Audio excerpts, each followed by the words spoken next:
ہواؤں میں اڑ رہے ہیں، دریاؤں میں تیر رہے ہیں، زمین کی بعید ترین اطراف کی خبریں لمحوں میں سن رہے ہیں، عمل تبخیر سے ریلیں دوڑا رہے ہیں، آنے والے حوادث سے سماویہ یعنی بعد و بارہ کے خبریں دے رہے ہیں۔ یہ کیوں؟ اس لیے کہ صحیفہ کائنات کے مطالعے کے بعد اس کے قوانین و آیات کو اپنی بہتری کے لیے استعمال کر رہے ہیں۔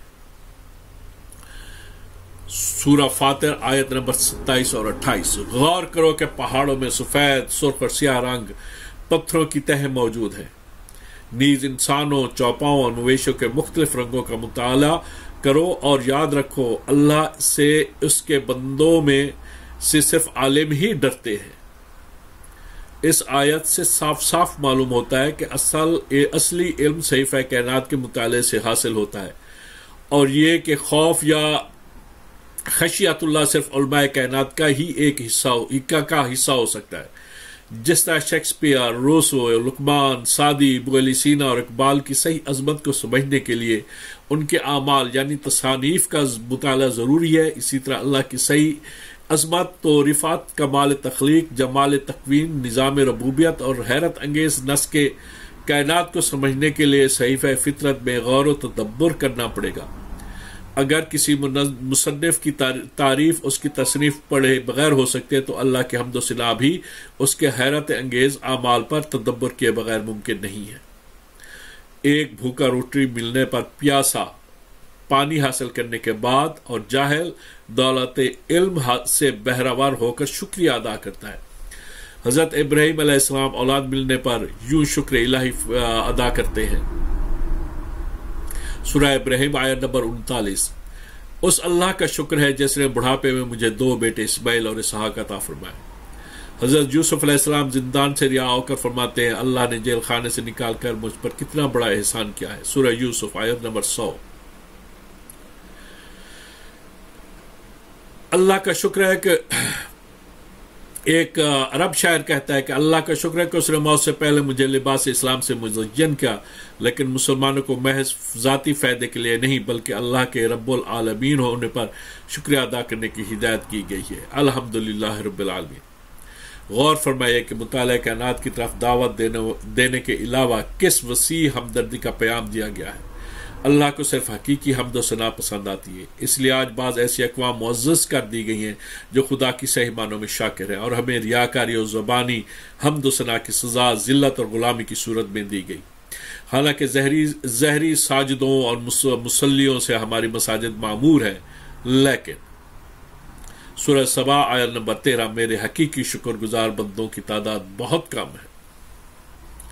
زمین کے اندر معدنیات کا ایک حیرت انگیز سلسلہ موجود ہے۔ فضا میں مخفی کا قوانین، سماع و بصر یعنی ریڈیو اور ٹیلی ویژن محو عمل ہے۔ آج بجلی اور اس کے کرشموں اور اس کے معجزوں، سٹیم اور اس کے عجائبات، پیٹرول اور اس کے کمالات سے دیگر اقوام فائدہ اٹھا رہی ہیں۔ حالانکہ سورہ بقرہ آیت نمبر 39 تمام کائنات و خزائن ارضی تمہارے لیے پیدا کیے گئے ہیں۔ قدرت کی طرف سے ہمیں آنکھیں، کان اور دل و دماغ عطا ہوئے ہیں، لیکن ہم نے ان اعضاء کا صحیح استعمال نہ کیا اور آج اس جرم کی سزا بھگت رہے ہیں۔ سورہ بنی اسرائیل آیت نمبر 36 انسان سے آنکھ، کان اور دل کے صحیح یا غلط استعمال کے متعلق باز پرس ہوگی۔ اسلام میں تفکر و تدبر کو بہترین عمل قرار دیا گیا ہے۔ حدیث میں وارد ہے صحیفہ کائنات میں گھڑی بھر فکر سال بھر کی عبادت سے بہتر ہے۔ 100 بیدار ہونے کے بعد حضرت صلی اللہ علیہ وسلم نے فرمایا آج رات مجھ پر ایک آیت اتری ہے، ہلاکت اس پر جو اسے پڑھے اور غور نہ کرے، اس پر اور دوبارہ سہ بارہ ہلاکت ہو۔ پھر یہ آیت پڑھی، سورہ بقرہ آیت نمبر 126۔ زمین و آسمان کی تخلیق، رات دن کے اختلاف، سطح سمندر پر تیرنے والے مفید جہازوں اور مردہ زمین کی نس نس میں زندگی بھرنے والی بارشوں، پھر پھر کر چلنے والے ہواؤں اور ان بادلوں میں جو زمین و آسمان کے درمیان خیمہ آ رہا ہے، اہل دانش کے لیے کچھ اسباق موجود ہیں۔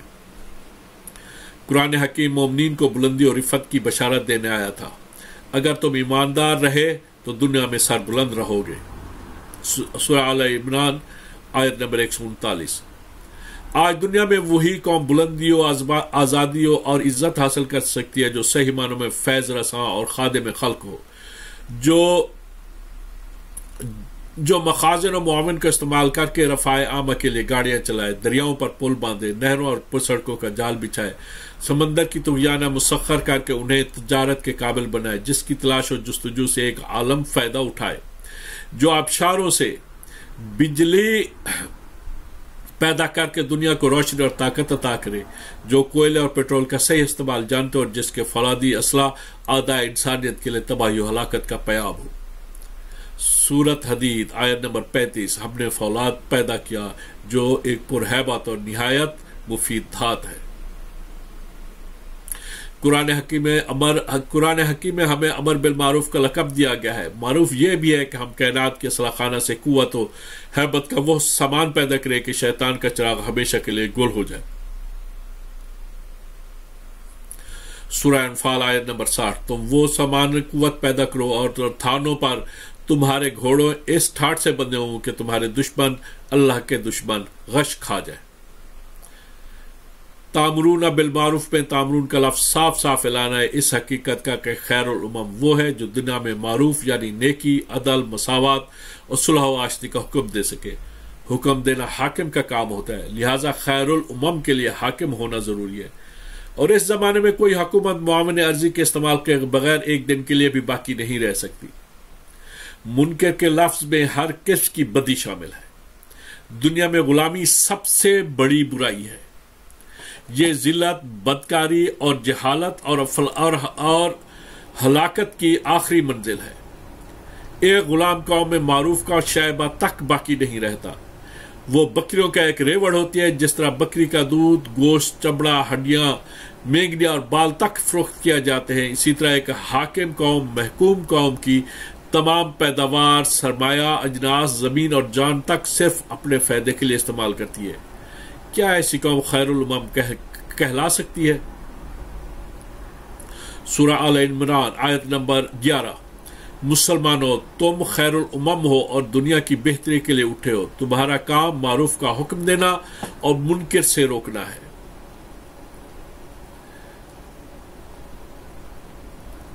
خیر الامم بننے کے لیے تمام دنیا کی بہبودی پر توجہ کرنا پڑے گا، اور یہ صرف اسی صورت میں ممکن ہے کہ ہمارے پاس نفع رسانی کے تمام اسباب موجود ہوں۔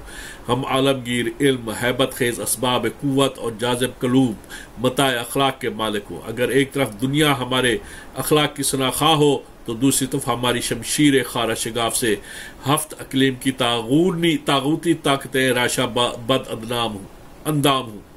یہی معروف ہے اور یہی وہ بقائے زری ہیں جو خیر الامم کے قامت پر راست آتی ہے۔